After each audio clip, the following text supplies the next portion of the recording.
algunas cosas que han de ver a la hora de examinar. Antes de comenzar como tal, quiero decirle que lo que tenía pendiente de la revisión de algunos chicos que con todas ustedes se estaban reclamando de que no le habíamos recalificado a ellos, ya se hizo. Solamente habían dos que parece que se me habían saltado y ya está arreglado, ¿ya? Entonces ahí pueden ver, uno que tenía 8 subió a 9 y otro que tenía 4 subió a 5. El resto de las notas se mantienen igual. Eso por una parte. Por otra, quiero hacerles unos comentarios referente a lo que es un síndrome, y cuando un determinado síntoma o signo a veces forma parte de una sintomatología de un síndrome mayor y otras veces forma parte del cuadro clínico propio del paciente que constituya un síndrome. Les voy a tratar de explicar de manera de ver si me puedo ser lo suficientemente explícito que ustedes me comprendan y poniéndole ejemplos. Hay ocasiones, por ejemplo, síndrome diarreico, ¿ya? Hay ocasiones donde la diarrea, además de constituir el motivo de ingreso fundamental, podría, además de eso, ser como la vedette o como la artista principal, para que ustedes me entiendan, de la novela que está viviendo esa persona, que en este caso es el cuadro clínico. Cuando uno es el artista principal y todo gira alrededor mío, ¿ya? Y todos los demás trabajan, digamos, de alguna manera para mí, porque yo soy el protagonista, entonces yo soy el síndrome de Rey.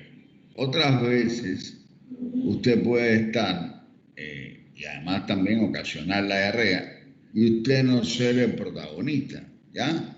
Y en este caso el protagonista es otros síntomas que son mayor en importancia que lo que usted representa, y entonces usted forma parte de esa novela, pero usted no es el artista principal, ¿verdad? Y entonces, por ejemplo, si yo tengo un cuadro de dolor abdominal con recurrente, con pérdida de peso, no sé, con edema en miembros inferiores, con trastornos de hipovitaminosis, y además de eso tengo una diarrea, ahí la diarrea forma parte de un síndrome de malabsorción, no es la diarrea el síndrome. Es decir, usted dentro de la malabsorción, la diarrea forma parte de ese cortejo sintomático que usted tiene de un síndrome mucho mayor. Otros ejemplos que lo vamos a ver también estos días para que ustedes me comprendan es que, por ejemplo, usted puede tener un síndrome ascítico, un abdomen grande, globuloso, que tiene además un tarral positivo, que tiene una matidez a la percusión, ¿ya? Pero si usted lo que predomina y usted viene porque nada más que tiene un síndrome ascítico, no hay otra característica, usted tiene un síndrome ascítico. Pero si usted, además de tener un síndrome ascítico, tiene varices esofágicas, ¿ya? Y además de las varices esofágicas ha tenido en algún que otro momento un sangrado, y además de eso está histérico, y además de eso está medio que estupuroso, óigame, ahí ya la citis no juega ninguna importancia, ¿ya? Ahí usted podría decir que tuviera un síndrome comatoso, que tuviera un síndrome de sangramiento digestivo, que tuviera un síndrome general, pudiera pasar muchos síndromes, pero sencillamente usted resume todo diciendo que usted tiene un síndrome de insuficiencia hepática. O previamente a hecho podría decir que tuviera un síndrome de hipertensión portal. Entonces, lo que le quiero transmitir, de manera que ustedes me comprendan lo que les quiero decir, que a la hora de estudiarlo, a la hora de yo hablarles, de explicarles, siempre vamos a hablar, digamos, de síndrome diarreico, de síndrome febril, de síndrome emético, ¿verdad? pero en muchas ocasiones el síndrome diarreico, el síndrome febril y el síndrome mético forma parte de otros cuadros clínicos y ya deja de ser un síndrome y se constituye en un síntoma o en un signo. Por tanto, usted en semiología debe de saber discernir cuando un síndrome más pequeño no es el protagónico, para que ustedes me comprendan, y ese se engloba dentro de un síndrome mayor. Aunque usted debe de hacer un diagnóstico sindrómico, y hay veces que va a tener 1, 2, 3, 4 síndromes, pero no debe de hacer 10 síndromes a la hora de usted enfocar su diagnóstico, cuando este forma parte de otro cuadro clínico mayor, ¿ya? Entonces,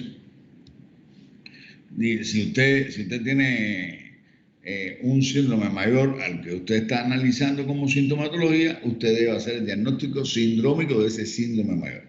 Aunque para eso también existe el semidiagnóstico, que es el diagnóstico de un síntoma o un signo, las posibilidades de enfermedades o de síntomas que pueden tener. No sé si me hice explicar lo que les quise transmitir en este instante. ¿Me expliqué o les confundí? Sí, se entendió, doctor. Ya, entonces, dicho esto, vamos avanzando. Por esto que le estoy diciendo es valedero para cualquier enfermedad en semiología. Y es una manera de emplear un método diagnóstico, ¿ya? Y ese método diagnóstico es exactamente el método clínico. Y por eso le estoy explicando cómo deben de aplicarlo a la hora de hacer un determinado diagnóstico. Entonces, bueno, dicho esto, vamos a empezar definiendo qué cosa es una diarrea. La diarrea no es otra cosa que el aumento o de la frecuencia o la disminución en la consistencia de las salidas de heces, ¿ya? Estas habitualmente pudieran tener moco, sangre, pus, alimentos digeridos, no digeridos, ¿verdad? Y habitualmente, para considerar que estamos hablando de diarrea, deben de habitualmente tener más de 300 ml de contenido líquido o de contenido, sí, o de líquido para considerarlo diarrea. Es decir, yo voy a decir que un individuo tiene diarrea no solamente cuando la consistencia de la diarrea ya no sea una heces moldeada como hasta ahora la habías ido haciendo, sino también cuando el número de veces que usted va al baño sobrepasa en las 3 ocasiones, ¿verdad? Entonces, diarrea es cuando las heces aumentan en su número de frecuencia, las deposiciones a más de 3 y su consistencia va a disminuir. Y habitualmente van a tener un promedio de más de 200, 300 ml al día, ¿verdad? La epidemiología. La diarrea en los individuos adultos, que no quiere decir que no tenga importancia clínica, pero los individuos adultos tienen una mayor importancia que lo que va a tener en los niños y sobre todo en los países en vías de desarrollo. Se dice que la diarrea es la principal causa de desnutrición y muerte en los niños menores de 2 años. Tanto es así que la Organización Mundial de la Salud ha hecho programas de rehidratación y de programas para evitar, digamos, en gran medida el número de fallecidos que ocurren al año en niños menores de 2 años. Se estima, según la Organización Mundial de la Salud, que 1.5 billones, es decir, 1.5 millones de episodios de diarreas al año, ¿verdad? Las cuales causan 2.5 millones de muertes al año.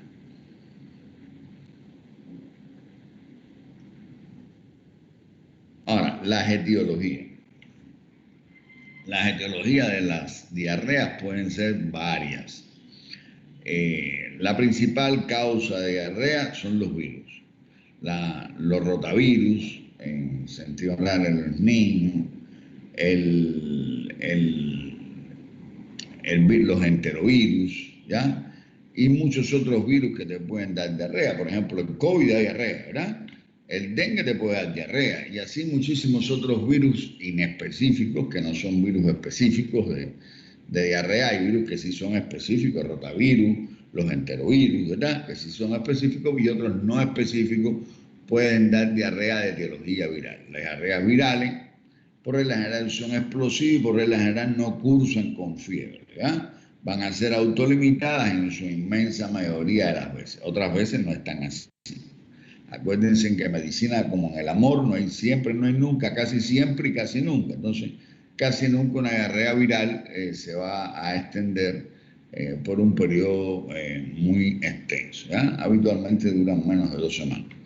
Las diarreas bacterianas son diarreas que casi siempre son diarreas agudas, que son diarreas que cursan con una fiebre elevada, con un aspecto que es característico casi siempre de un color verdoso, que van a ser muy fétidas y en las cuales el paciente se va a quejar en muchas ocasiones de síntomas generales, dolores articulares, dolores en la rodilla, y bueno, podrían llegar en ocasiones hasta tener cuadros de septicemia, shock y demás.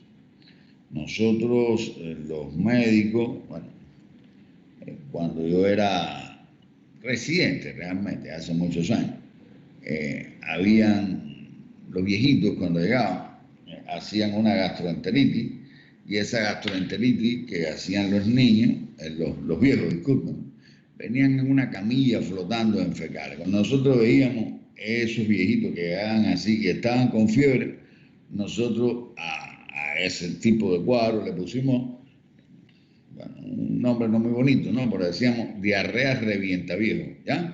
Y esas diarreas que venían así, que eran bacterianas muy fétidas, por regla general le costaba la vida a esos ancianos. No siempre, pero por regla general así lo pasaba. Nosotros teníamos un asilo de ancianos y un asilo de personas con parálisis cerebral en las inmediaciones del hospital, y recibíamos a cada rato personas de edad avanzada, personas con estos trastornos, y cuando venían así con esas diarreas eran brutales. Los protozoos, en particular la giardia, la ameba, Cryptosporidium, Isospora belli, la Microsporidium, entre otros protozoarios, ¿ya? Van a ser causales de diarrea. Sobre todo hay veces en brotes de transmisión hídrica, como pueden ser el Cryptosporidium, otras veces en niños pequeños de menores de 2 años, otras veces en pacientes VIH-Sida o en pacientes inmunodeprimidos, pudieran ser causas de diarrea. Creo que la que más abunda es la diarrea que causa la giardia, ¿no? Dolor abdominal difuso, con diarreas habitualmente que son diarreas altas. La intoxicación alimentaria es otra de las etiologías de las diarreas. La intoxicación alimentaria, por regla general, ocurre cuando en grandes comedores o en alimentos que tienden a tener esta posibilidad de contaminarse, ¿ya? Son contaminados en particular quien más o el que más lo hace por regla general, son los dulces, ¿ya? Las comidas con dulces, a veces las carnes,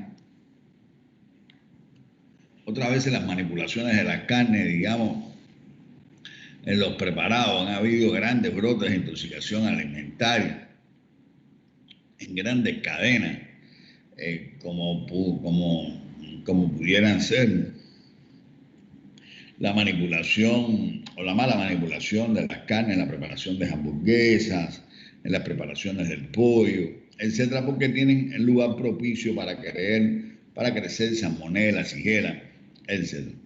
Una cosa que muchas veces hacen las personas y que a veces originan grandes brotes de intoxicación alimentaria es que es la tendencia, sobre todo en la intoxicación de los dulces. Hay veces no, bastantes veces, que las personas piensan que el huevo, por ejemplo, el huevo lo lavan, ¿ya? Y el huevo no se puede lavar. El huevo, si viene con caca de gallina, déjenlo con la caca de gallina, cásquenlo en un lado y échenlo en el otro. Cuando usted lava el huevo para quitarle la caca de gallina, el huevo, cuando la gallina lo pone, sale una película, y esa película, ¿ya?, hace que no entren las bacterias para el interior del huevo. Pero si usted lava el huevito para quitarle la caquita, remueve esa película y eso es como una célula, ahí sí entran las bacterias que estaban en el exterior y entonces usted cuando prepare algo que no esté adecuadamente bien cocido, entonces hace sencillamente un brote de intoxicación alimentaria porque ahí adentro hay salmonelas, etcétera, no tifus, pero sí hay salmonelas que lo pueden usted infectar. Por tanto, el huevo es una de las principales causas de intoxicación alimentaria, sobre todo por estas prácticas que son incorrectas. Efectos secundarios a medicamentos, algunos medicamentos que como causa secundaria pudieran tener también una etiología de provocar diarrea como efectos adversos. Son muchos, ¿no? Solamente les voy a poner ejemplo, la colchicina con la cual se trata para la gota, es un medicamento que da bastante diarrea. El lopinavir, ritonavir, es un medicamento que se usa para el SIDA. Los pacientes se quejan brutalmente de la diarrea. Los antibióticos en sentido general, en muchas ocasiones por difteriosis, pueden conducir a cuadros diarreicos. Los medicamentos que tengan azúcares en sentido general o lácteos pueden conducir a diarreas, ¿ya? Es decir, los azúcares, no sé, los jarabes, etcétera, los preparados infantiles, ¿verdad? Porque aumentan la molaridad, entre otras cosas. Ahora, la fisiopatología de la diarrea.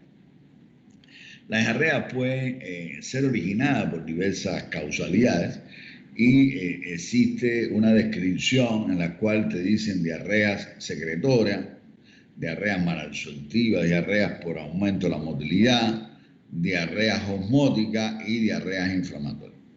Las diarreas inflamatorias son aquellas en las cuales van a haber directamente un daño al epitelio, ¿ya? Y por regla general, discúlpenme, van a haber liberación de citocina. Cuando hay liberación de citocina, por tanto, en primer lugar, si hay un daño al epitelio, usted va a tener posiblemente algún grado de sangrado, ¿no? Puede tener dolor, puede tener fiebre, porque tiene liberación de citocina. Y por regla general, este tipo de diarreas inflamatorias usted las puede ver en la enfermedad inflamatoria intestinal, la puede ver como tal, la puede ver en la enfermedad de Whipple, que es una infección ahí como causa de malabsorción, pero la puede ver también en procesos infecciosos, como pueden ser la fiebre tifoidea, ¿ya? Entre otros ejemplos de enfermedades inflamatorias. Ya la diarrea osmótica, fíjense, aquí es por un daño directo en el epitelio, ¿verdad? Ya la diarrea osmótica no es un daño directo al epitelio. Aquí lo que hay es un aumento de las secreciones intestinales, las cuales van a ser originadas porque va a haber un elemento dentro de la luz del intestino que va a aumentar la molaridad de la luz intraluminal y va a arrastrar líquido hacia el interior del intestino. Por ejemplo, de estas diarreas pudieran ser el no tener una adecuada, como diarrea osmótica, ¿no? No tener una adecuada control, por ejemplo, de azúcares no absorbibles, ¿no? La sacarosa se absorbe prácticamente todo, pero hay muchos productos que son azúcares no absorbibles, como pueden ser las lactulosas, como puede decir que son, en este caso se usa como medicamento, como puede ser el sorbitol, que algunos de estos se usan para endulzar y pudieran dar diarreas osmóticas. Pero también las diarreas osmóticas pueden ser dadas también por una ingestión excesiva por parte de las personas, por ejemplo, cuando van al mar y toman agua de mar, ¿verdad? Tienen una molaridad alta y entonces ahí va a arrastrar líquido y van a tener, o pueden tener diarrea. Estoy poniendo ejemplos normales, ¿no? Pero la diarrea osmótica casi siempre en medicina, o la diarrea osmótica en medicina se puede, o casi siempre se ve aparejada al uso de algunos fármacos, de algunos medicamentos que te pueden aumentar la molaridad o la ósmosis por arrastrar como tal el agua electrolítica. La diarrea secretora, ¿ya? Fíjense que una es porque está inflamado el epitelio. La segunda es porque hay un aumento de la molaridad dentro de la luz intraluminal del intestino. Una tercera causa es una diarrea secretora, ¿ya? esta secreción o esta diarrea secretora se puede ver, se ve aparejada en gran medida a la producción en muchas ocasiones, o a la producción en bastantes ocasiones, por decirlo de alguna manera, de, disculpen, de, digamos, ¿cómo se llama? Toxinas que pueden provocar las bacterias como tal. Entonces la diarrea secretora es esa diarrea que es aguada, que es explosiva. Y por ejemplo, la toxina enterotoxigénica de la E. coli o el antígeno o de la misma, el mismo cólera, ¿verdad? Que es una diarrea totalmente secretora, donde es una diarrea líquida que es agua.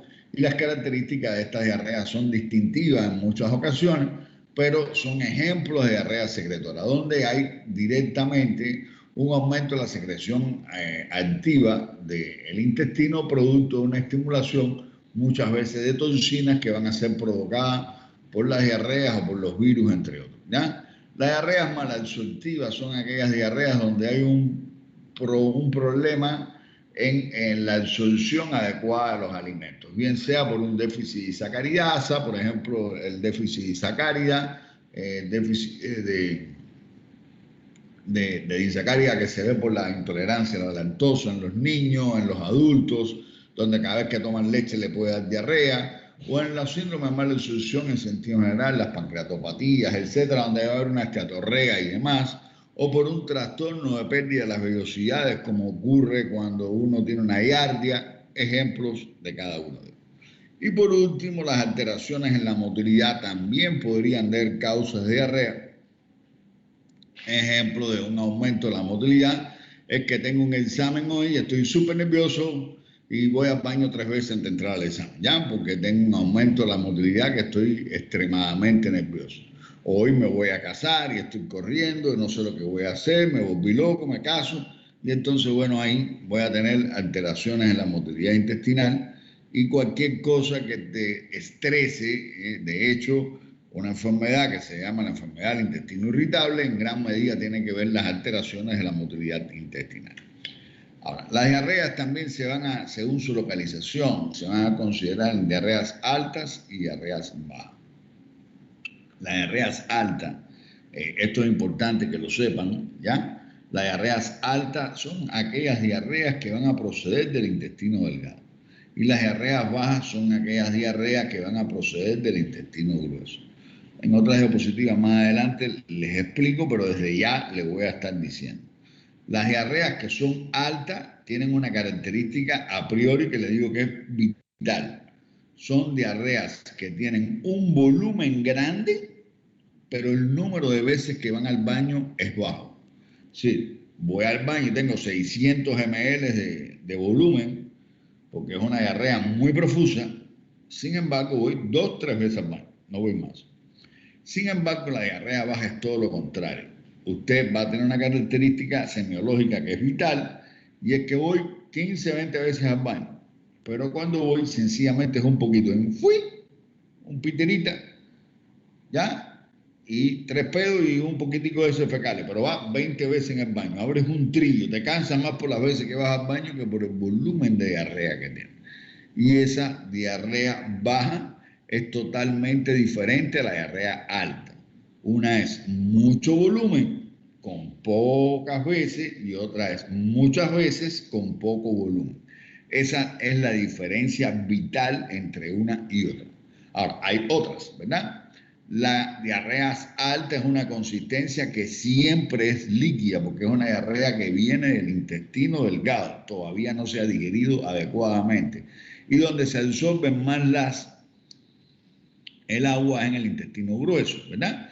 Y entonces, por tanto, el tiempo en el intestino grueso va a ser poco porque va a haber viene muy líquida del intestino delgado, ¿verdad? Y entonces el tránsito intestinal va a estar aumentando. Sin embargo, en la diarrea baja la consistencia puede ser blanda, pero va a tener, además de eso, puede tener moco y sangre. Cuando una diarrea baja tiene moco, tiene sangre, tiene pujo, tiene tenesmo, y además de eso tiene dolor, entonces estaríamos ante una cosa que se llama síndrome disentérico. Ya, el síndrome disentérico puede ser amebiano y puede ser por Shigella o por Salmonella. Y en este caso usted lo que va a tener es una diarrea baja, pero que va a tener mucopio sanguinolenta con pujo, cólicos y tenesmo. A veces tiene fiebre, si tiene fiebre pensamos que es una disentería, bacilar, por Shigella o por Salmonella. Si no tiene fiebre pensamos que es una disentería amebiana, ¿ya? Así le explico para que ustedes entiendan. Además de eso, puede ser maloliente, si la causa es bacteriana va a ser maloliente, ya los había dicho, puede tener un color verdoso, si a veces tienen sangre, ¿verdad? Moco, como que son las clásicas diarreas bajas. Sin embargo, las altas va a tener el clásico dolor de pancita, ese que tienen los niños, que es periumbilical, va a tener signos de mala digestión, va a tener eructo, puede tener ardor a nivel rectal, sobre todo si es por un déficit de sacariasa. Son diarreas que son relativamente ácidas y el individuo te lo va a describir de esa forma. No va muchas veces al baño, pero cuando va al baño se vacía, ¿eh? Y eso es una característica propia de las diarreas altas, que son muy grandes en su volumen, ¿ya? Y pocas veces van al baño. Ahora, también vamos a clasificarla según la intensidad, ¿ya? La diarrea, según la intensidad, van a ser de mediana intensidad, de severa intensidad y diarrea muy intensa.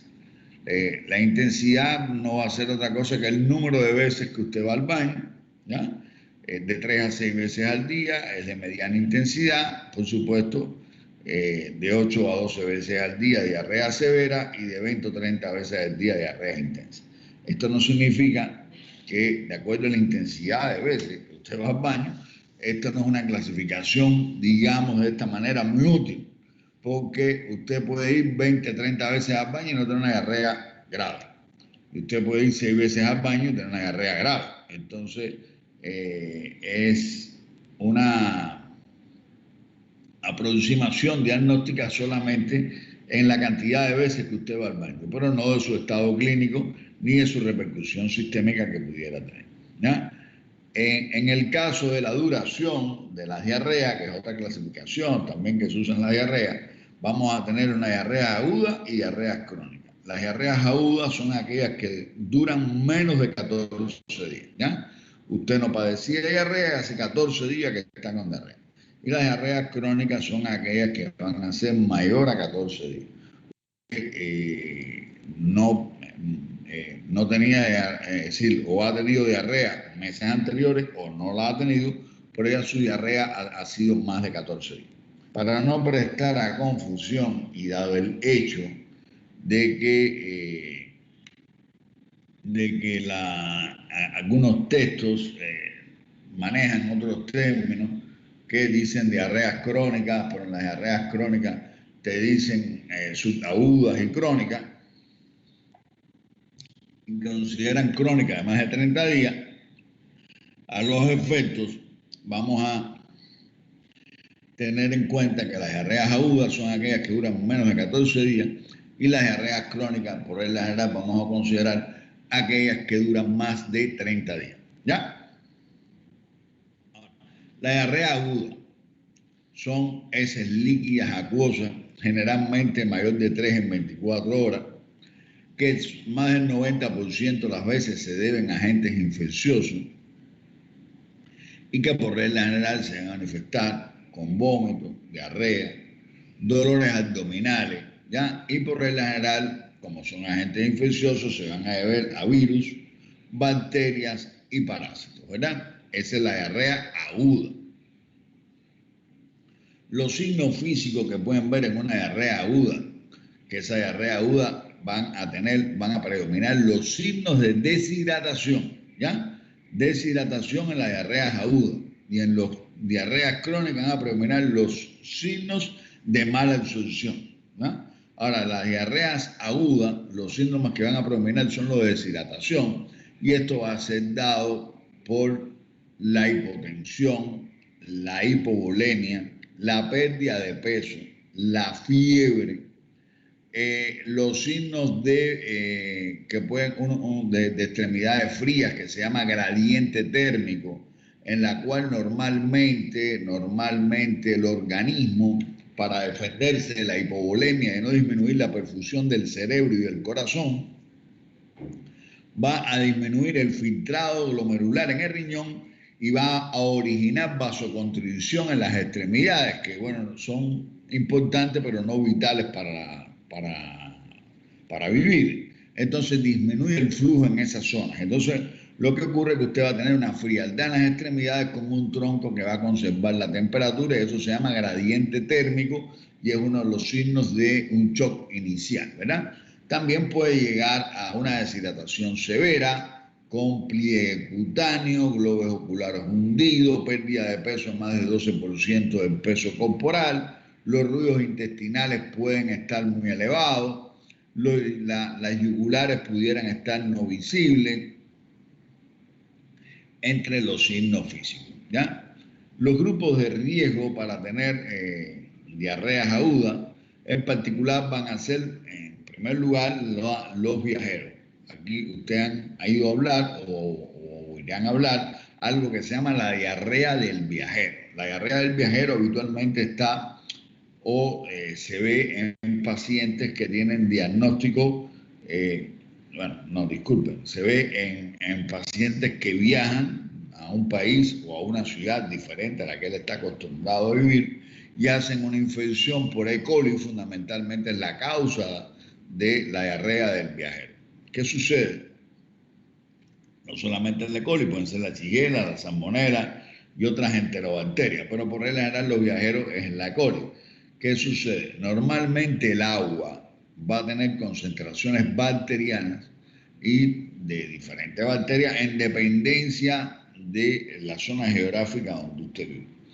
La calidad del agua óptima es cuando tienen un número determinado de colonias bacterianas por abajo de ese nivel, pero siempre va a haber un número de colonias que van a estar en el agua. En dependencia del número de esas colonias, el agua será potable, es decir, que te la puedes tomar, o el agua puede servir para la manipulación de alimentos, o para bañarse, o solamente para riego, en dependencia de esa calidad del agua, ¿verdad?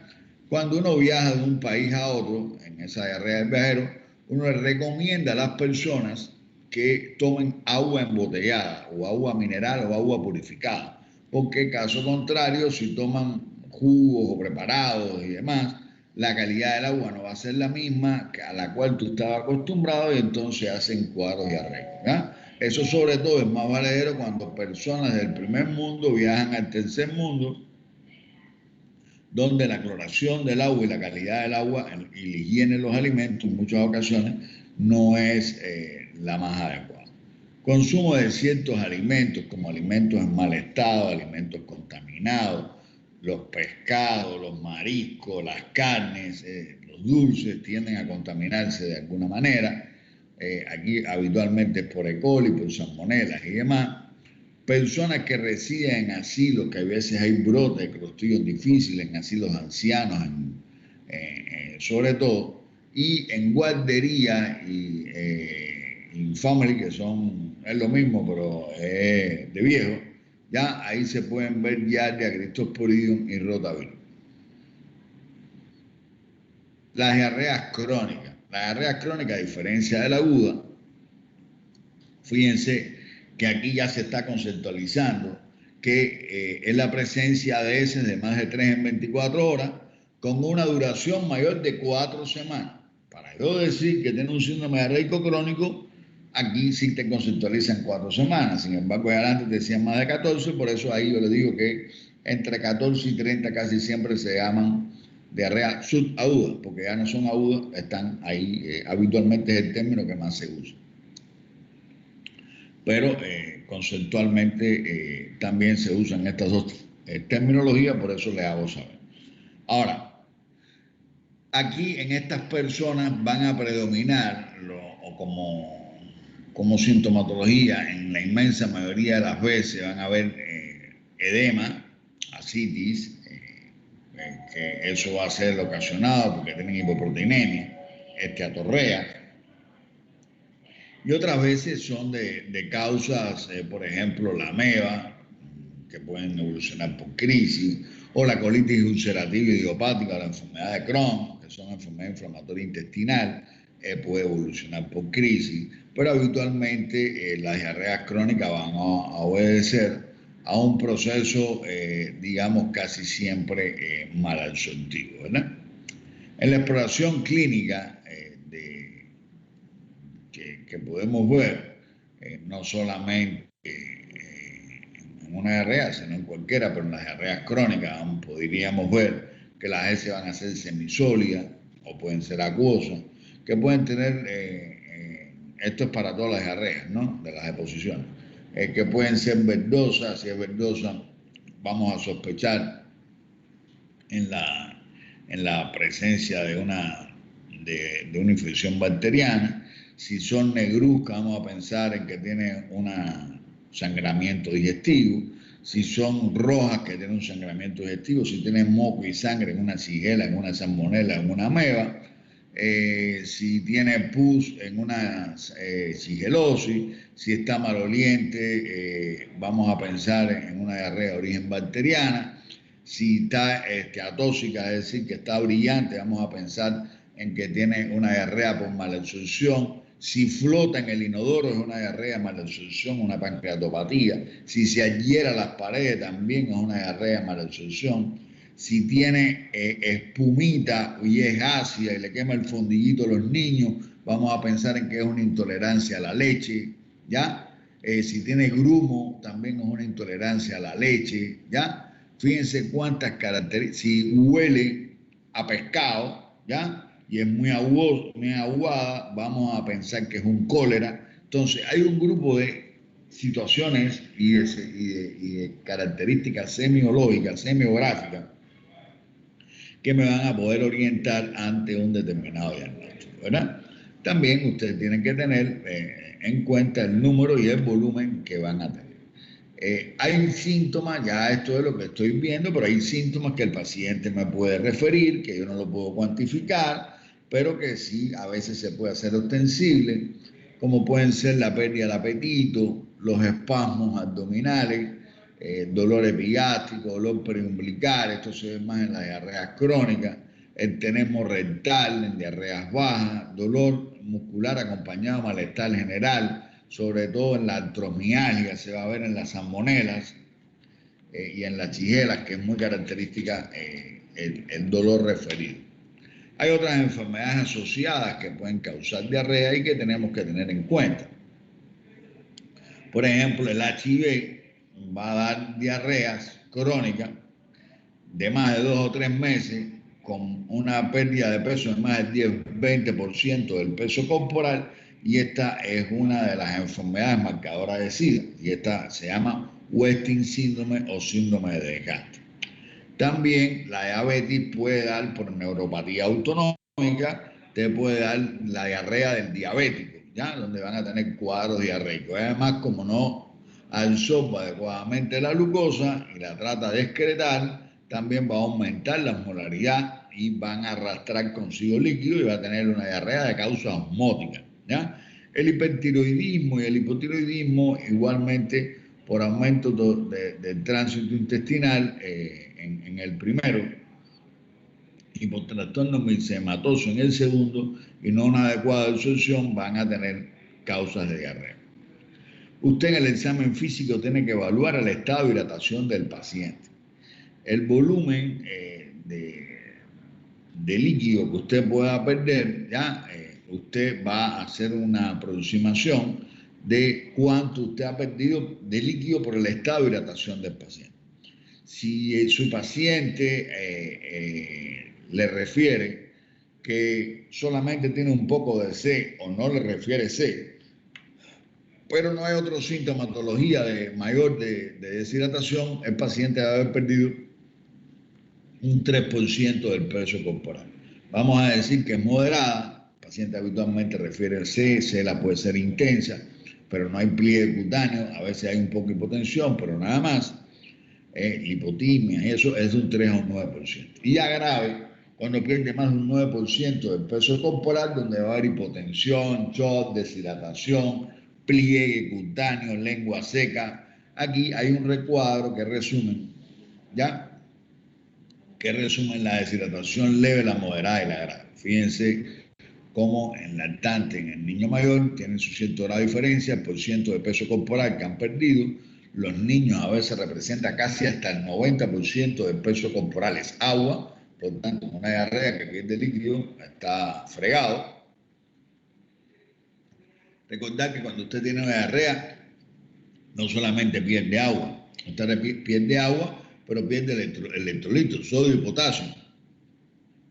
Y usted cuando va a reponer, debe reponer no solamente darle agua al deshidratado, sino también tiene que reponerle los electrolitos, si no usted conduce a una deshidratación hipotónica.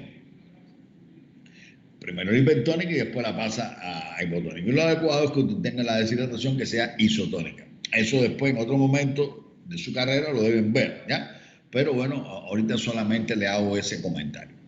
En los lactantes y en los niños, las mucosas, cuando la deshidratación es leve, pudieran estar ligeramente resecas. Sin embargo, se van a ver bien evidentemente secas en deshidratado, moderado y severo. Usted les manda a sacar la lengüita, lo manda a escupir, la saliva está viscosa, no puede escupir adecuadamente, o sencillamente usted con el dedo le toca la lengua y usted ve que el dedo se le queda pegado, ¿verdad?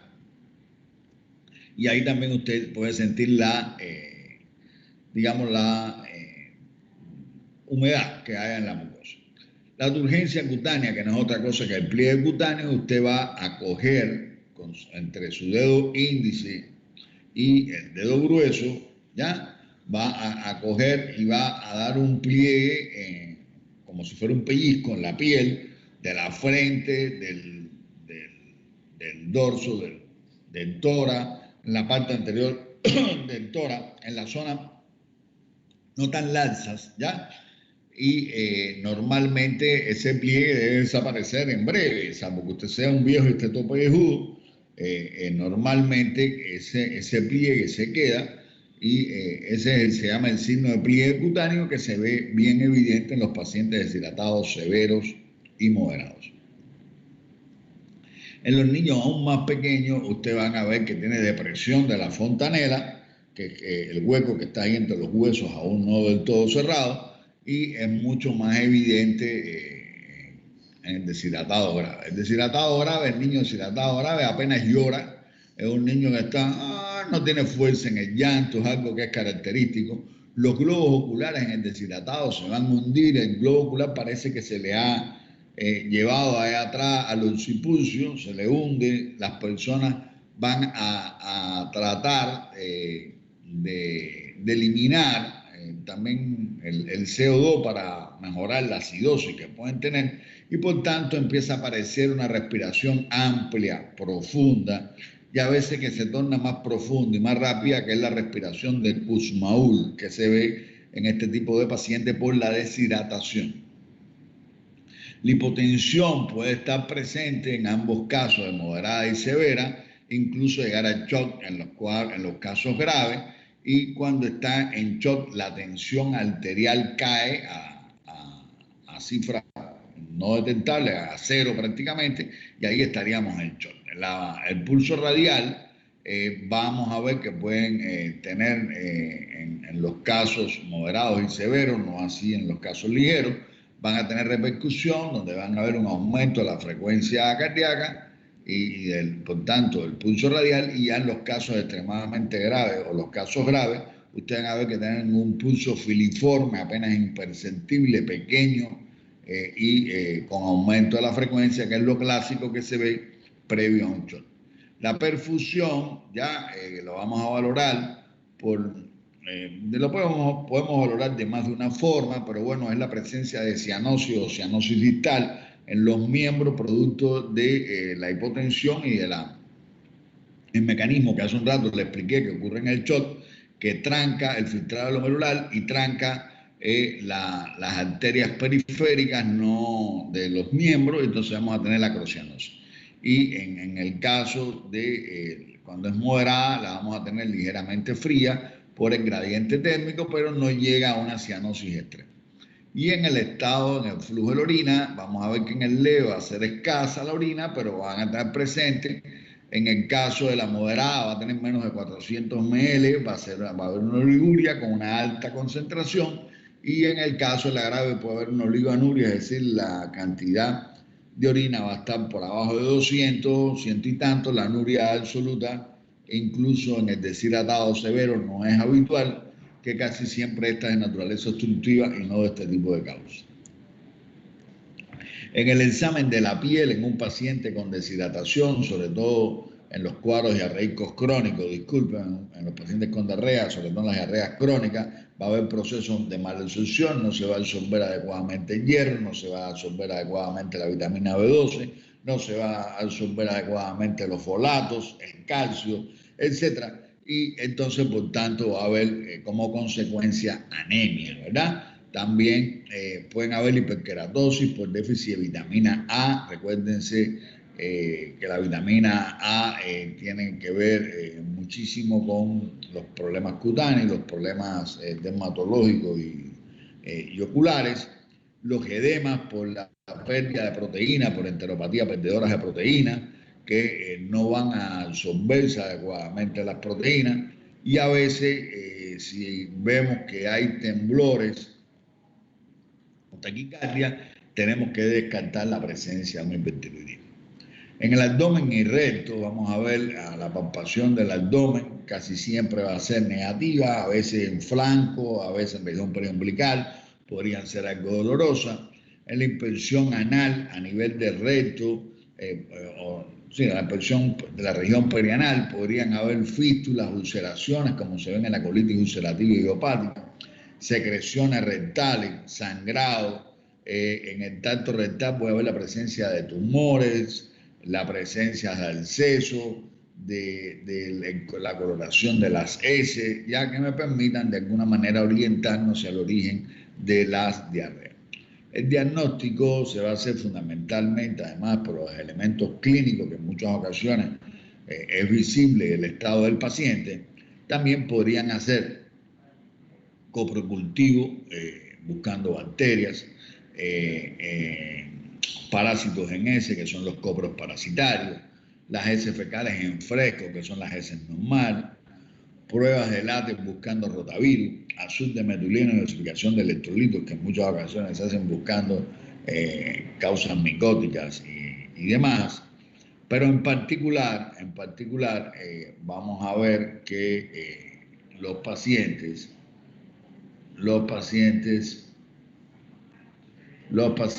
que tienen diarrea podrían ser muchas las causas, y en ocasiones se requieren de técnicas especiales para llegar a la causalidad de cuál es el origen de la diarrea, ¿verdad?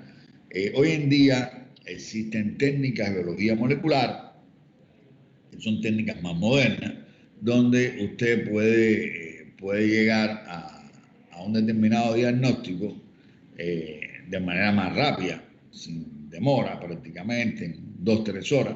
Existe una técnica que se llama Field Array, sí, Field Array.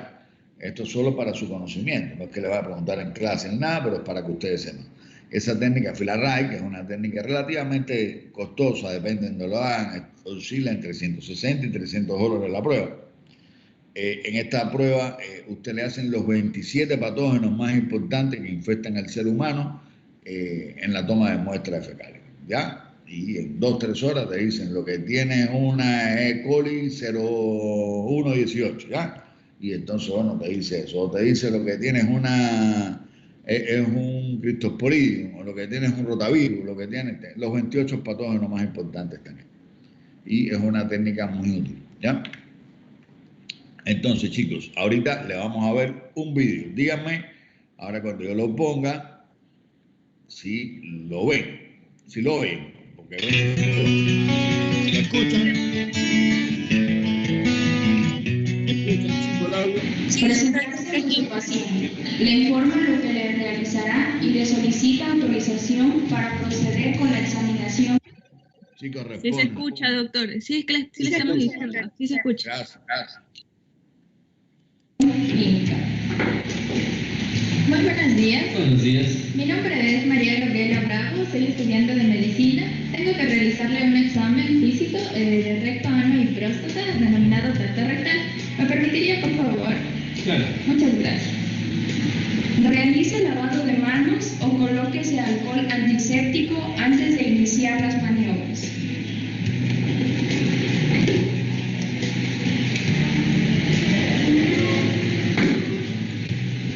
Elija cualquiera de las posiciones adecuadas para la exploración. Posición genupectoral. Posición lateral izquierda de Sims. Posición de pie con inclinación del tronco. La más recomendable es la posición de pie con inclinación del tronco. El médico le pide al paciente que estando de pie se incline hacia adelante, con la parte superior del cuerpo apoyado sobre la camilla y las piernas flexionadas. Colocarse guantes de manejo.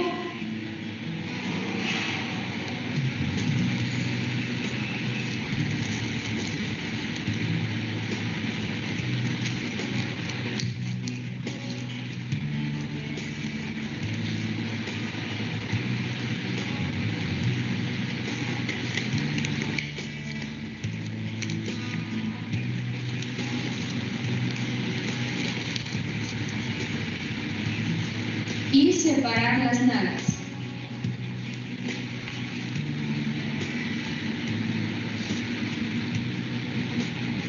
Explicarle al paciente lo que se le va a realizar e indicarle que durante la exploración quizá note una sensación no real de defecación. Inspección de la región sacrococcígea y perianal. Tomar en cuenta que la piel perianal del adulto es más pigmentada y algo más tosca que la piel que cubre las nalgas. Búsqueda de masas, úlceras, inflamación, exantemas o excoriaciones. Pedirle al paciente que puje, inspeccionando cualquier anormalidad como prolapso rectal o hemorroides. Colocar la yema del dedo levantado, lubricado sobre el ano cuando el paciente haga fuerza.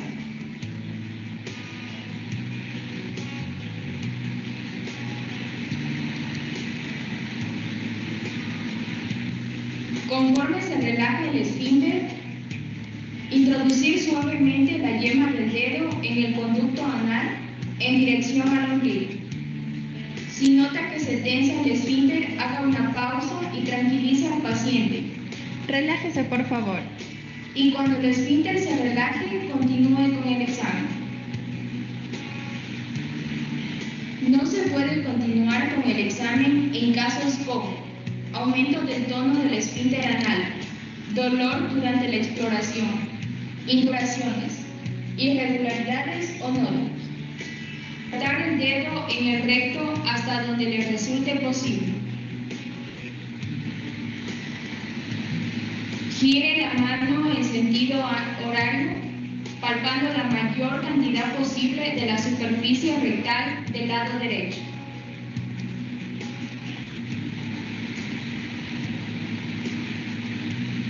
Gire la mano en sentido antihorario para palpar la cara posterior e izquierda, hasta que el dedo pueda explorar la cara posterior de la próstata en hombres y cuello uterino en mujeres.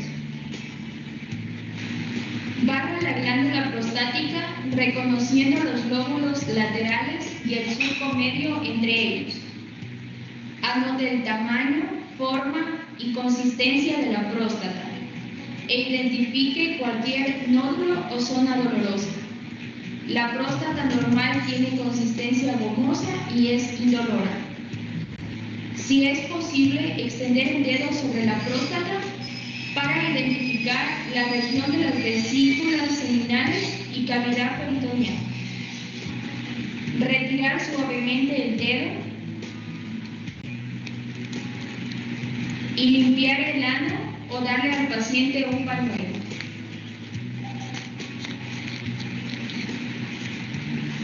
observar el color de la materia fecal del guante y hacer una prueba de sangre oculta. En las mujeres se realiza el mismo procedimiento en posición de litotomía y recordando que el cuello uterino se palpa a través de la pared anterior del recto.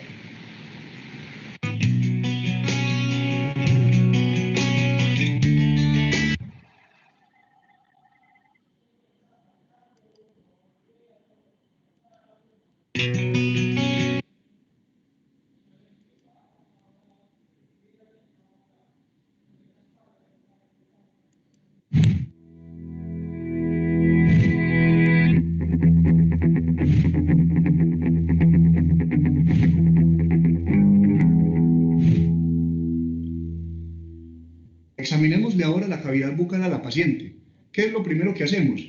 Nos aseguramos de que en la boca no vaya a tener ninguna úlcera o llaga que nos pueda decir que tiene algún tipo de enfermedad. Luego le pedimos a la paciente que abra la boca.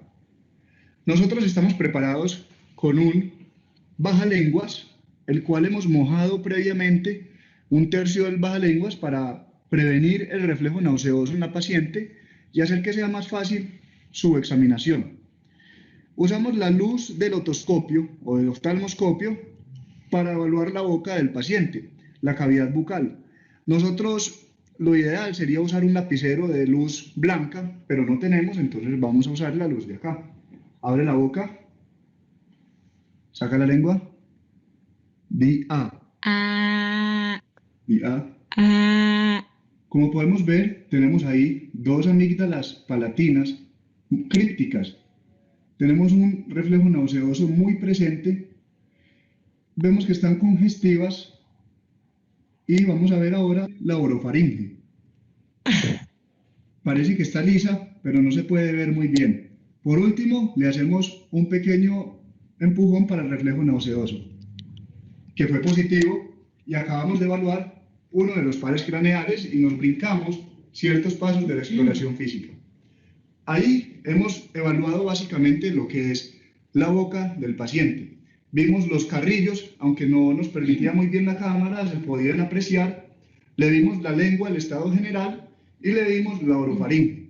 También en próximos videos vamos a evaluar otras partes de la cavidad bucal que tienen que ver con los pares craneales, entonces estén pendientes con el próximo video.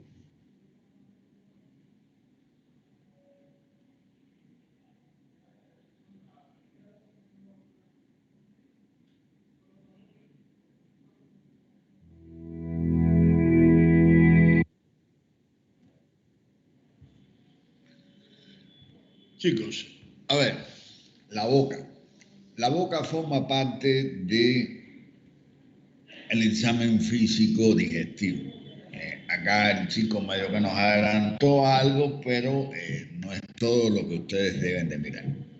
En la boca ustedes tienen que buscar fundamentalmente en el examen físico digestivo lo que tiene que ver con la digestión, ¿ya? ¿Qué tiene que ver con la digestión? En primer lugar, los dientes.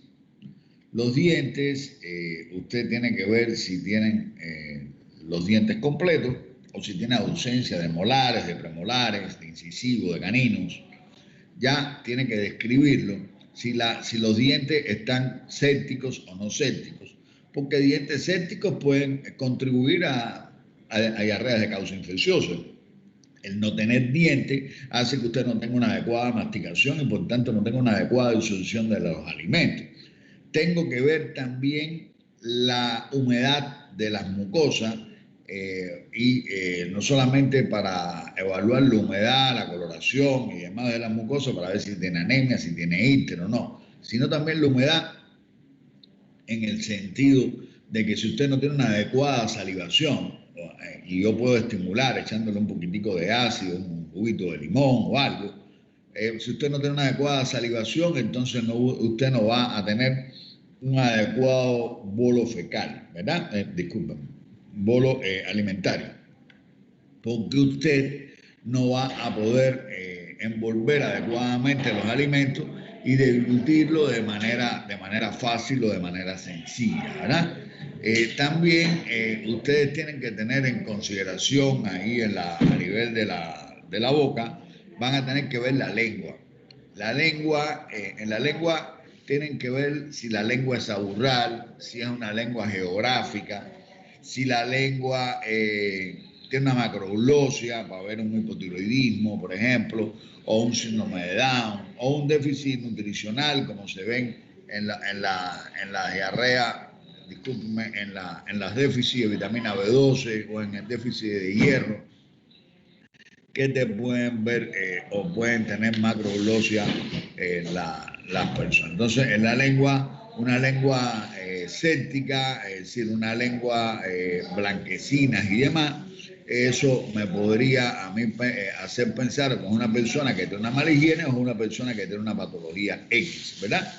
En la boca también vamos a examinar en el momento que estamos examinando si hay halitosis, si no hay halitosis, si es maloliente, ¿verdad? Si hay una sepsis oral o sencillamente estamos en presencia de un hedor hepático o estamos en presencia de un trastorno de otra índole, ¿ya? Igualmente a nivel de la boca vamos a evaluar en los carrillos, ¿ya? La presencia a nivel de los carrillos, la presencia de ulceraciones, de lesiones blanquecinas, de leucoplasias, de tumoraciones, de lesiones herpéticas, en los dientes, vamos a ver si hay retracción de las encías, si hay gingivitis, ¿verdad? Todas estas cosas también las vamos a ver. Ahí también tenemos que ver el paladar blando y el paladar duro, buscando tumoraciones, lesiones, ulceraciones, etcétera. Por ejemplo, lesiones de melanodermia o como se ven, como ya ustedes vieron días atrás en el Addison, o lesiones de lesiones negritas como se ven en los melanomas.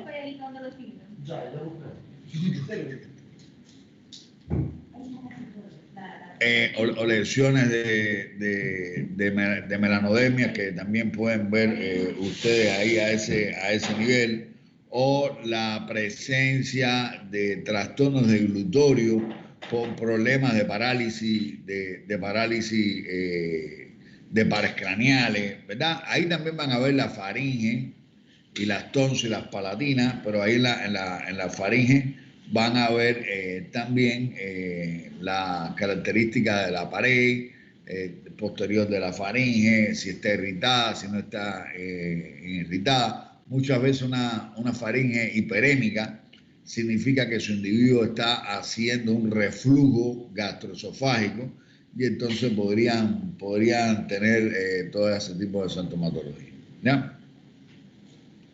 En el caso de la boca, también, aunque lo van a ver después en pares craneales, pero tiene que ver mucho con la situación de la digestión, van a ver también los trastornos del gusto y van a ver explorar con los diferentes sabores, ¿ya? Que podría tener el ser humano para ver si realmente hay un trastorno del gusto. Pero bueno, fundamentalmente esas son las causas que van a ver en la boca. Tienen o deben de también mandar a levantar la base de la lengua, porque muchas veces en la base de la lengua van a tener presencia o pudieran tener presencia, por ejemplo, de lesiones varicosas, y esas lesiones varicosas que hay en la base de la lengua podrían o podrían usted tener justificado, por ejemplo, un signo de hipertensión portal. Cuando hay una hipertensión portal por una insuficiencia hepática y demás, en la base de la lengua se llaman prácticamente paquetes varicosos, ¿verdad?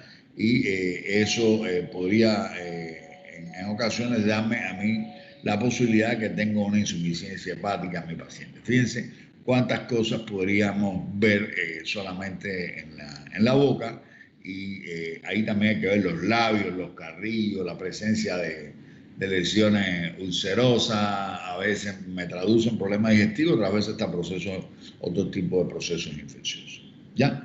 Entonces, vamos ahora a la segunda clase del día de hoy.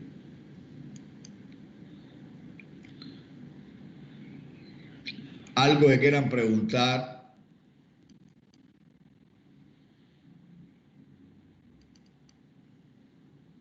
No, doctor, todo claro. Bien. Vamos al síndrome médico entonces. Déjame ver quién me llama, que me friega. Disculpe un instante. Sí, buenas. Zúñiga, llámame después, dentro de 1 hora, estoy dando clase, no te puedo atender. Ya te pasé un mensaje, ¿ya? Bueno, chao. Caramba, que perdónenme, pero me friegan, ahí me llaman y me vuelven a llamar. Ya le contesté y siguen eso. Es que no lo puedo atender y todavía sigue llamando. El teléfono este, usted no se imagina las veces que ha sonado con ese búho. Perdonen ustedes que no tienen nada que ver con ustedes. Bueno, chicos, vamos a hablar ahorita de síndrome médico. Se ve la pantalla, ¿verdad, chicos?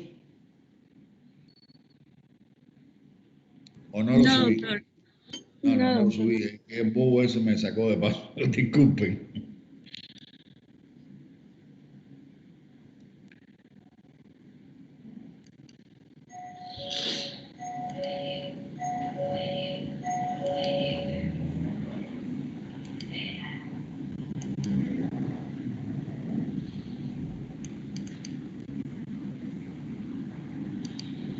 Ya, ¿verdad? sí, doctor, ahora sí. Ya. Síndrome médico, muchachos. Bueno, ya vimos la diarrea, ahora vamos a ver el vómito. Y no toca ver cosas ninguna de las dos agradables. Diarreas y vómito, ¿verdad? Miren, en la diarrea hay un recurso memotécnico, ya, que le dicen caconce, ahí en un artículo que ya le di semanas pasadas de aparato digestivo, de examen físico, interrogatorio digestivo, ahí está ese recurso memotécnico, caconce, léanselo, que es una manera de interrogar también a un paciente con diarrea, ¿ya? Se me había olvidado hacer ese comentario, ¿ya? Igual que le dije a Alicia Fredusa, en diarrea es caconce. Bueno, el vómito. ¿Qué cosa es el vómito? Bueno, el vómito no es otra cosa que la expulsión violenta del contenido gástrico a través de la boca, ¿verdad? Cuando el vómito está con sangre, entonces vamos a decir que se llama hematemesis. Habitualmente los vómitos por regla general, salvo que el vómito tenga un origen central, el vómito va a estar precedido por las náuseas. Y las náuseas va a ser aquel deseo inminente ya que tiene el individuo debido a las características propias del reflejo vomitivo, ya va a tener esa sensación desagradable de epigastralgia, de cosquillita ahí a nivel a nivel amigdalino, de la necesidad de vomitar. Y uno dice, voy a vomitar, y vomita habitualmente, ¿ya? En el síndrome médico tienen que tener claro que no todo lo que sale por la boca es vómito, ¿ya? A veces incluso hasta contenidos de alimentos que no son vómitos. Hay niños, sobre todo en los niños, van a tener una cosa que se llama rumiación, en la cual es que el niño tiene como un reflujo gastroesofágico y en ese reflujo gastroesofágico le devuelve los alimentos y el niño vuelve a masticarlo y se lo vuelve a tragar. Eso no fue un vómito, eso fue una regurgitación esofágica, ¿verdad? O gástrica. La regurgitación es un retorno gastroesofágico, ¿ya? Que va a ocurrir sin esfuerzo y sin náusea. Las arcadas o arqueadas, como le quieran decir, van a ser contracciones rítmicas que uno va a tener cuando, por ejemplo, a veces ya tuviste el vómito y te quedas y no vomitas, o otras veces la tienes antes de vomitar, ¿verdad? Que son contracciones rítmicas forzadas ahí de los músculos respiratorios y abdominales que no van en ocasiones a seguir o no van a hacer o no continuarse con la descarga de ese contenido gástrico. Desde el punto de vista fisiopatológico, el vómito va a ser originado por la contracción de los músculos torácicos inspiratorios, ¿ya? Y de la pared abdominal y el diafragma. Todo se contrae y van a aumentar ostensiblemente la presión intraabdominal. Sigue un orden cronológico, se relaja el esfínter esofágico y el techo gástrico y va a haber una contracción pilórica de manera tal que en esa cuando ocurra la expulsión del contenido gástrico por la contracción de esta musculatura no salga hacia atrás, sino va a salir hacia la boca, ¿verdad? Se va a elevar el paladar blando y la glotis, ya va a cerrar la glotis para impedir que pase el vómito hacia la vía respiratoria, ¿ya?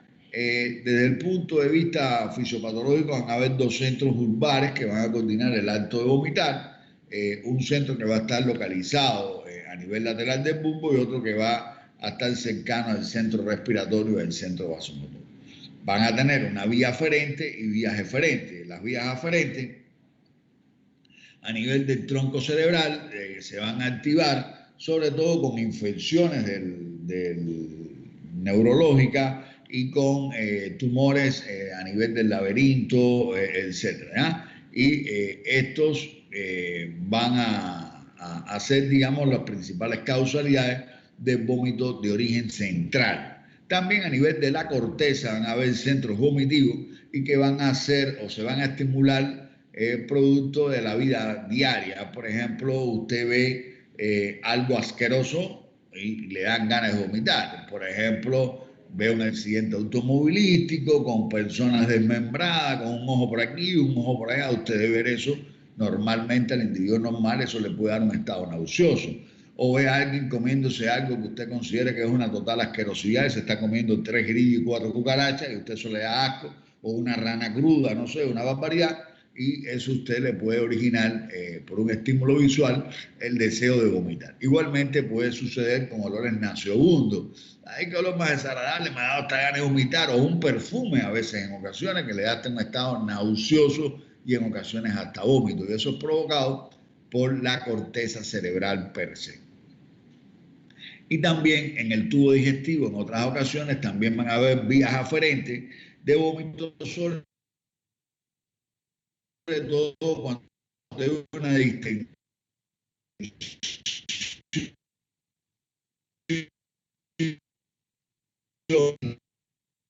hay una oclusión intestinal, ahí a nivel del tubo digestivo es una vía aferente también para estimular el vómito, ¿no? Las vías eferentes, por supuesto, que son las que van a originar ya el impulso vomitivo, van a ser vías del nervio frénico, el diafragma, los pares craneales 5, 7, 9 y 12, los nervios espinales y los nervios vagos y fibras del sistema simpático. En el estómago va a haber movimientos mioeléctricos, ¿ya?, que van a regular la actividad con ondas lentas ahí a nivel del estómago. Ese marcapaso que está en el estómago van a originar más o menos 3 ciclos y van a estar dirigidos hacia el píloro de manera que exista un vaciamiento gástrico para que vayan los alimentos a su paso del estómago, hacia el intestino. Normalmente pasado 2 o 3 horas, habitualmente el estómago prácticamente está vacío y después de las 6 horas el estómago ya debiera estar vacío. Por eso son el tiempo que debemos hacer entre las diferentes comidas. Los eventos mioeléctricos que van a ocurrir cuando hay un vómito es que va a haber una taquigastria, esas ondas de baja amplitud van a producir una atonía gástrica. Las ondas se van a hacer muy infrecuentes y van a provocar contracciones que van a estar incoordinadas y el paciente va a experimentar, un momentico, doctora, pase. Y el paciente puede experimentar, o el paciente va a experimentar estado nauseoso que va a estar originada por esas ondas. Y antes del vómito esas ondas van a ser abolidas y se va a producir una contracción antiperistática, ¿ya? Y es la que va a provocar el reflejo enterogástrico. Los tipos de vómito. Los vómitos pueden tener diferentes formas y diferentes características. En primer lugar, vamos a empezar de abajo hacia arriba. Lo más importante en un vómito es saber que ustedes sepan diferenciar cuándo es un vómito central y cuándo es un vómito periférico.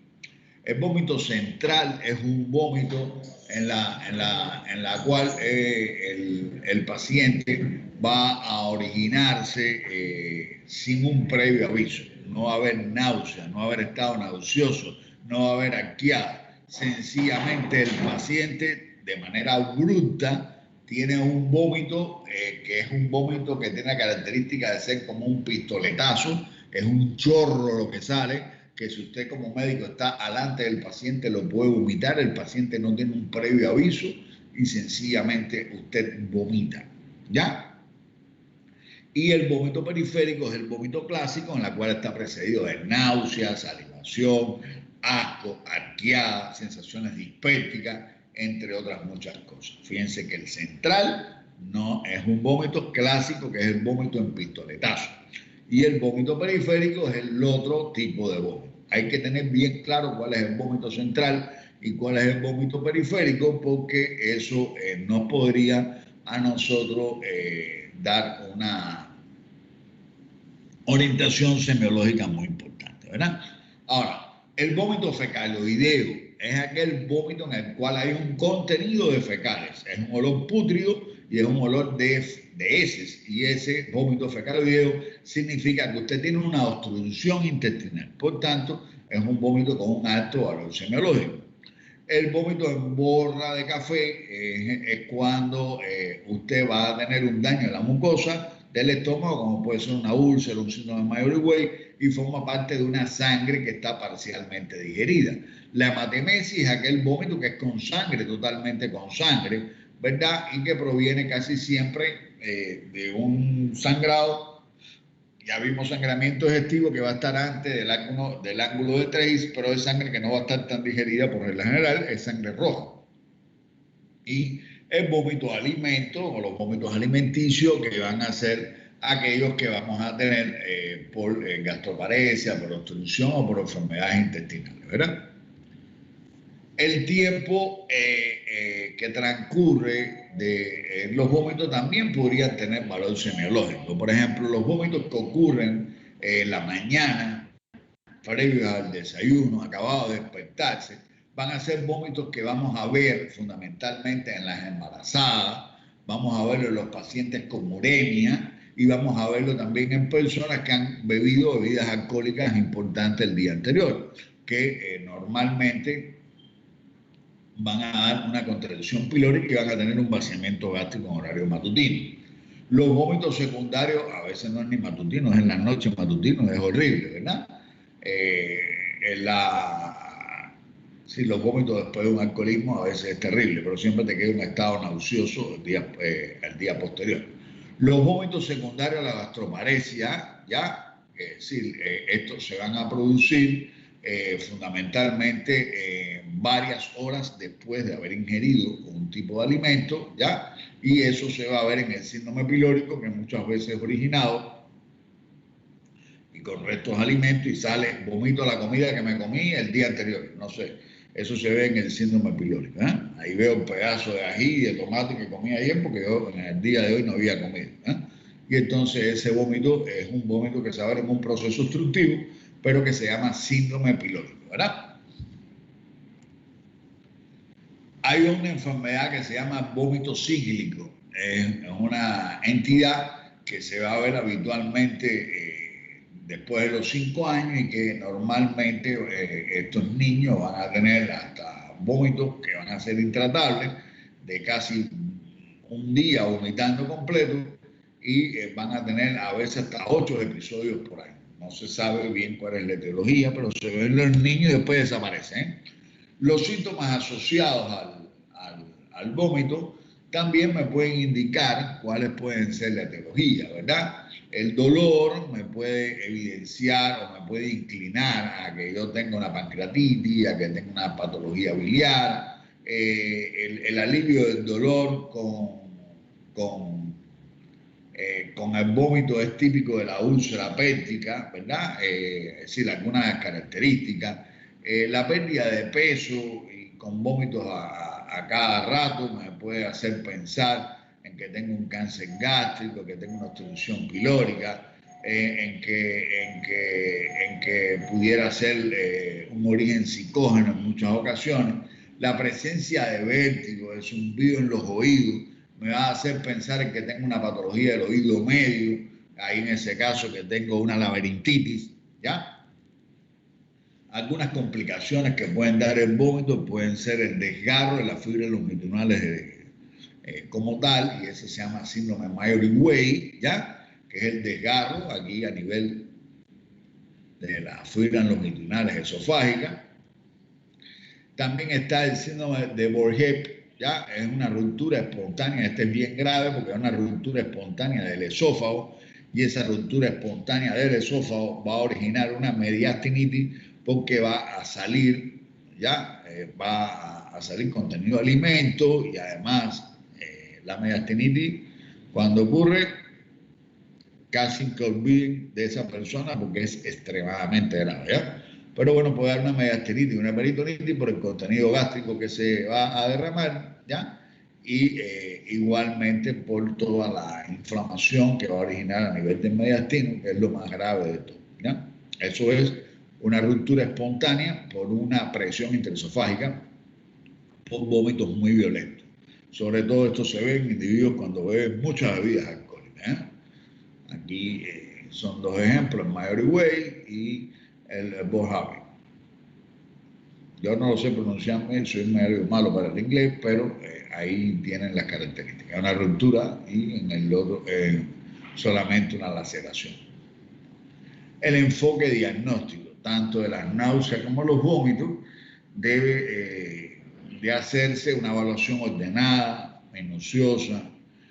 Hay que hacer una adecuada anamnesis, un adecuado examen físico, y además evaluar un grupo de complementarios para poder determinar cuál es la causalidad. La inmensa mayoría de las veces, las náuseas y los vómitos son síntomas acompañantes, pero otras veces pueden ser sencillamente el síntoma fundamental o el único síntoma que presente mi paciente. En la primera instancia hay que diferenciar si es un vómito, si es una regurgitación, si es una rumiación, ¿verdad?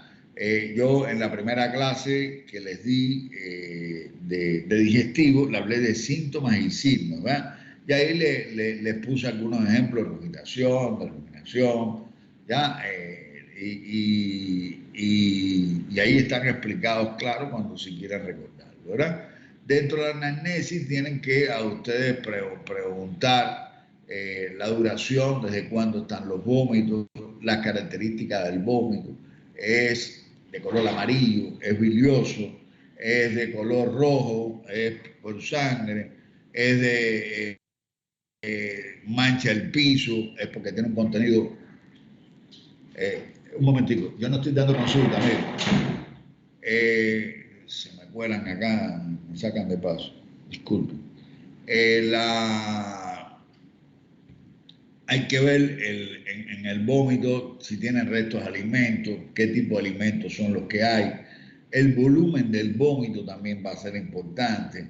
El contenido, a veces tienen parásitos y tienen un ascaris, entonces, bueno, ya yo sé que por una obstrucción intestinal por ascaris, otras veces tienen sangre, otras veces pueden tener cuerpos extraños, a veces en los niños que ingieren determinadas cosas no adecuadas, ¿verdad? Pero otras veces la acidez me va a dar elementos, el color bilioso, etc. ¿Ya? En dependencia de estas características también me pudieran dar cierto grado de orientación. En cuanto al examen físico, hay que evaluar los signos vitales, a ver si el paciente está deshidratado, si no está deshidratado. Vamos a ver si hay presencia de pliegue cutáneo, miren aquí el signo de pliegue, si hay llanto, si no hay llanto. En los niños lloran sin lágrimas cuando están deshidratados. Ya el paciente va a estar postrado, dinámico, la boca va a estar seca, ¿verdad? Todo eso lo puedo ver en el examen físico. Tengo que evaluar primero buscando signos de deshidratación, si hay hipotensión, la frecuencia cardíaca, la temperatura, que también me pueden evidenciar la temperatura aumenta en los deshidratados. hay que ver si hay distensión abdominal, si hay peristaltismo, si no hay peristaltismo, a ver si se trata de una oclusión intestinal o de un trastorno. Recuérdense que hay receptores vomitivos a nivel del aparato digestivo, del abdomen. Hay que determinar la presencia o ausencia de ruido hidroaéreo. Si no hay ruido hidroaéreo, podría ser un quilio paralítico que podría dar distensión del estómago y del intestino y originar vómito. Hay que ver si hay la maniobra de bazuqueo gástrico, si está presente, si hay bazuqueo gástrico positivo, entonces habría o podría haber un síndrome pilórico, la turgencia de la piel, si hay pliegue cutáneo, si no hay pliegue cutáneo, el estado de hidratación, ya, y buscar también si hay lesiones en las manos o en los dedos que se ven en pacientes que muchas veces se meten, y las lesiones en la boca, de pacientes que se autoprovocan el vómito por lesiones psicógenas, lesiones psiquiátricas, como pueden ser en la bulimia o como pueden ser en patologías de índole psiquiátrica o psicológica, ¿no? Dentro de los complementarios hay que evaluar el equilibrio ácido básico del paciente, hay que hacerle un ionograma, hay que evaluar la osmolaridad plasmática, hay que ver cómo están el potasio, porque se pierde iones de hidrógeno bastante a través del pH del estómago. Hay que evaluar también la urea, la creatinina, para ver si no hay una disfunción renal. Y también hay que ver, bueno, el equilibrio ácido básico muchas veces me puede conducir a una alcalosis metabólica, ¿ya? Y bueno, hasta aquí la clase del día de hoy. Si tienen alguna pregunta, por favor, háganla en este instante.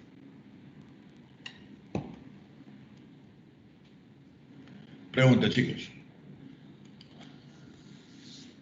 No, doctor. Vómitos y diarrea. Bien desagradable, pero tienen que saber interrogarlo bien y examinar adecuadamente y ver. El médico a veces a uno le da pereza y se pone hasta, dice, desgraciado. Pero los pacientes cogen y te dicen, te guardan la diarrea o te guardan el vómito. Doctor, mira la caca que hice.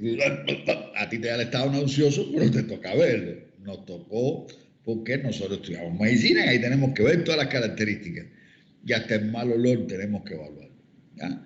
Entonces, forma parte de nuestro juramento hipocrático y forma parte dentro de nuestro sacerdocio dentro de la medicina, tener que pasar por esos malos momentos, ¿no? No todo en medicina a veces es agradable, que es un diagnóstico brillante y demás. A veces toca embarrarse de vómito, embarrarse de fecales, porque créanme que habrán accidentes en el ejercicio de su profesión, un paciente en algún momento lo vomitará, tocará lavarse las manos, otro paciente a lo mejor lo salpica de fecales, y así o les tocará verla, olerla, extraer un bolo fecal, y todas esas cosas forman parte de nuestro ejercicio. Igualmente, examinar genitales, hacer tanto rectal, tanto vaginal, y forma parte de nuestro ejercicio diario, ¿verdad? Y de nuestro quehacer como médicos. Nosotros somos, digamos, para las personas a veces nos endiosan, porque somos la mano de Dios en ese sentido para poder aliviar a las personas, ¿no? Y por eso desde hace muchos años existen muchas cosas de los juramentos hipocráticos, de aliviar, sanar y por lo menos no provocar daño. Por eso en Primo Non Nocere es lo primero que tenemos que hacer, que es no originar daño a las personas, ¿no? Entonces es una carrera muy linda y por eso todos ustedes están acá recibiendo sus clases y nosotros del lado acá después de muchos años, pero cuando ustedes hacen una profesión y la hacen con digamos, consentimiento y la hacen con toda la vocación posible, ustedes serán siempre excelentes médicos. Por tanto, si están enamorados de su profesión, que es lo que creo que la inmensa mayoría estén, nos va a tocar estos malos momentos, pero también tendrán muchos disfrutes, ¿ya? Y gozarán también de un prestigio social y gozarán también de todo reconocimiento social, como hoy en día pasan con COVID y toda esta serie de cosas que tenemos también los médicos. Entonces, bueno, lean, chicos, por favor, vean ahí en el material complementario que le di, material complementario que le di, ahí también que tienen desde días pasados, lean también todas las características en el examen físico y en el interrogatorio para lo que es los vómitos, lo que es la diarrea. Y también lean de sus libros de texto, ¿ya? La próxima hora que más o menos le queda, por favor, pónganse en función de esto. Chicos, me despido de ustedes. Déjenme responder acá, que esto es muy importante. Dígame, amigo, ¿qué tal? Entonces, que vaya